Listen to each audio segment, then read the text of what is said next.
ستړی مشه نازولو. ما وایي چې په شریکه ټولو ته مبارکي ورکړم چې د خیر سره د پاکستان هر باشنده 3,18,000 روپۍ قرضدار شو. د پاکستان هر باشنده 3,18,000 روپۍ چې دی نو دا قرضدار شو د دنیا.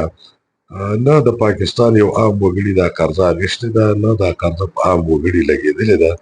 دا واپسي به د عام وګړي د سرمنې نه وځي او چې زمونږ جیب ته یو دوانیزم نه دی راغلی، نو موږ هر سړی 3,18,000 قرضدار شو. او دا وخت کې چې زه دا خبرې تاسو سره کوم نو چې چېرته په پاکستان کې د چا بچي کېږي نو هغه پیدایش سره چې دی نو د خیر سره د 3,18,000 دا قرضه چې ده د امیل ځان سره په غاړه کې راوړي.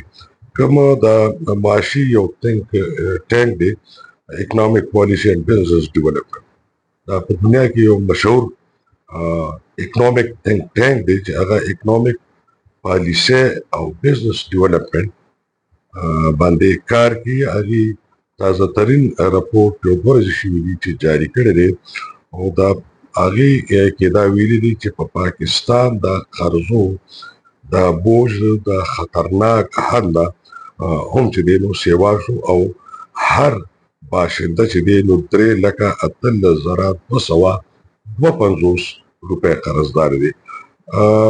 عالمي معاشي ټینک اکنامک پالیسي اینڈ بزنس ډیولپمنٹ باندې وایي چې د پاکستان هر وګړی 3,18,250 روپۍ چې دی نو قرضدار شو. دا رپورټ تر مخه 10 کاله مخکې اوسطاً قرضه په پاکستان باندې چې وه نو هغه د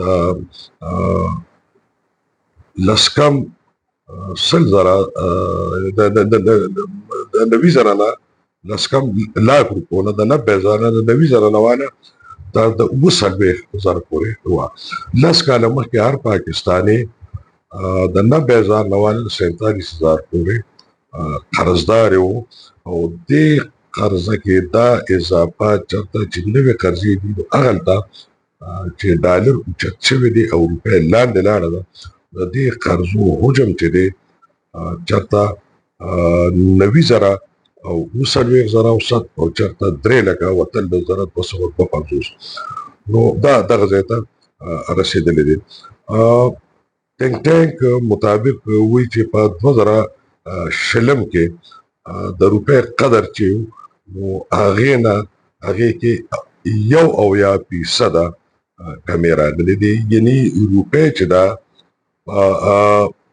2020 نه واله تر دې دمه روپۍ د ډالر په مقابله کې دومره تیزۍ سره غورځېدلې ده چې 1%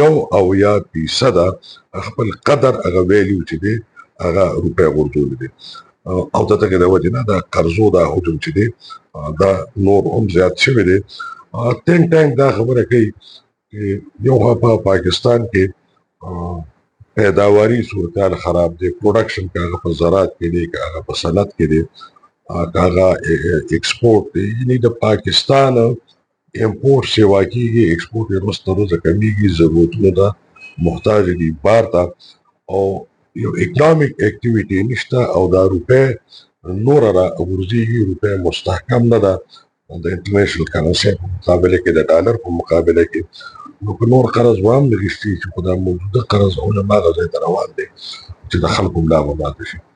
دا د پاکستان حکمرانان، دا د پاکستان د ریاست هغې ادارې چې هغې تل عمر لوټ مار کړی دی، د خپلو عیاشو دپاره یې قرضې اخیستلي دي. قرضې هغې په ځانونو لګولي. تاسو وګورئ چې کومې قرضې راشي هغه په هغه مقصد لګي نه.